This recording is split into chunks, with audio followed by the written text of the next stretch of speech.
Paladins is at its core, it's a first-person shooter, but it has fantasy elements that really bring it to life. We really wanted a bright game that allows you to kind of immerse yourself in the environment. The objective of Paladins is a combination of a point capture system and an escort siege push.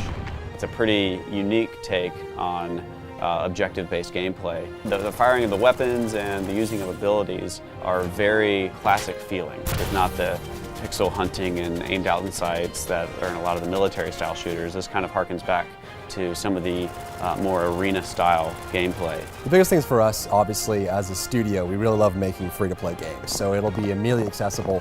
All the characters in the game will be available as well, and that's the big thing that sets us apart. But we also wanted an extra catch there. We wanted some twist that really made it high-res, and what that was the card system. We started working on a card system that allowed you to collect cards, augment your characters during the match, and really the goal in mind there was to make sure that every time you played Paladins, the experience was a little bit different based on what cards you drew. No two game actually plays exactly the same because you're going to be getting different cards through the deck building process. You may draw a card in the middle of the match that changes your element to fire, and now all of a sudden you want to try and build cards around that. And that experience will change the next time you queue up. And so every time you hop into a match, you'll get something completely different from the last one. And that's really what sets us apart. We brought Paladins to Gamescom to show the public for the first time. Part of our philosophy at High Res is to get games into people's hands as soon as we can and start building that feedback, building the community, and building the game with them.